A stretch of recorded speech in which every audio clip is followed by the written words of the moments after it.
क्योंकि याजक के होठों को ज्ञान की रक्षा करनी चाहिए और लोगों को उसके मुंह से व्यवस्था की तलाश करनी चाहिए, क्योंकि वह सेनाओं के यहोवा का दूत है।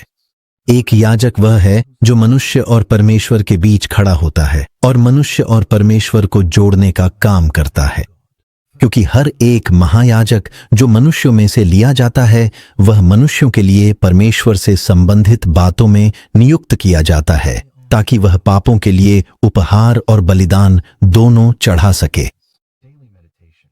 क्योंकि याजक के होठों को ज्ञान की रक्षा करनी चाहिए और लोगों को उसके मुंह से व्यवस्था की तलाश करनी चाहिए, क्योंकि वह सेनाओं के यहोवा का दूत है।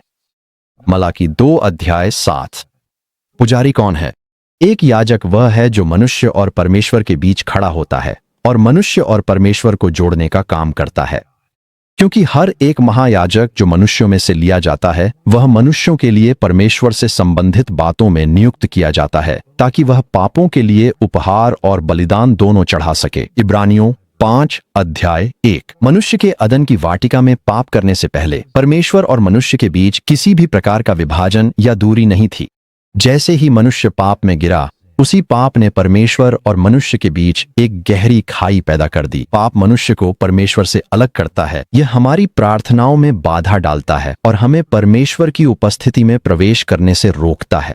परमेश्वर का वचन इसे स्पष्ट बताता है, परंतु तुम्हारे अधर्म ने तुम्हें परमेश्वर से अलग कर दिया है और तुम्हारे पापों ने उसका मुख तुमसे छिपा लिया है, इसलिए वह नहीं सुनेगा। यशायाह 29:2। इस अलगाव को जोड़ने के लिए पुजारियों ने भगवान और मनुष्य के बीच एक आध्यात्मिक पुल का कार्य किया।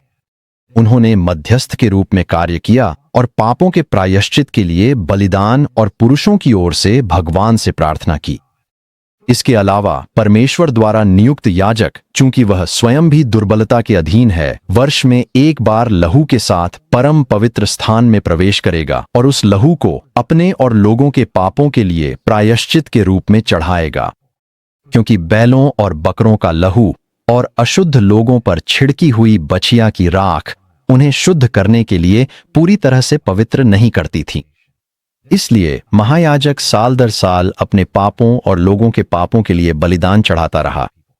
यीशु मसीह महान महायाजक है जो पवित्र, निर्दोष, निष्कलंक, पापियों से अलग और स्वर्ग से ऊंचा है। उन महायाजकों की तरह जिन्हें प्रतिदिन पहले अपने पापों के लिए और फिर लोगों के पापों के लिए बलिदान चढ़ाने की आवश्यकता नहीं है, क्योंकि यह उसने एक ही बार में कर दिया जब उसने स्वयं को अर्पित कर दिया। इब्रानियों 7:27। परमेश्वर का वचन हमें एक राजकीय याजक पद कहता है, परंतु तुम एक चुना हुआ वंश, एक राजकीय याजक पद, एक पवित्र राष्ट्र, उसके अपने विशेष लोग हों कि तुम उसकी स्तुति करो, जिसने तुम्हें अंधकार में से अपनी अद्भुत ज्योति में बुलाया है। 1 पतरस 2:9। जिस तरह परमेश्वर ने याजक से कुछ विशेष अपेक्षा की, उसी तरह वह हमसे भी महत्वपूर्ण अपेक्षाएं रखता है। परमेश्वर का वचन कहता है कि हमें अपने होठों पर ज्ञान को संजोकर और सुरक्षित रखना चाहिए। यहाँ ज्ञान से तात्पर्य परमेश्वर के वचन से है और संरक्षित करना का अर्थ है उसे अपने मन में रखना और जीवन में लागू करना। जब हम परमेश्वर के वचन को स्वीकार कर अपने जीवन को उसके अनुसार ढालते हैं तो हम इसे दूसरों के साथ साझा करने के लिए पुरोहित योग्यता दिखाते हैं। और यीशु मसीह की ओर से जो विश्वास योग्य साक्षी, मरे हुओं में से जी उठने वाले और पृथ्वी के राजाओं के हाकिम हैं, जो हमसे प्रेम रखता है और जिसने अपने लोहू के द्वारा हमें पापों से छुड़ाया है और हमें एक राज्य और अपने परमेश्वर और पिता के लिए याजक भी बना दिया, उसी की महिमा और पराक्रम युगानुयुग रहे। आमीन। प्रकाशित वाक्य 1:5-6। प्रभु यीशु मसीह का अनुग्रह, पिता का प्रेम और पवित्र आत्मा की सहभागिता आपके साथ हो। आमीन।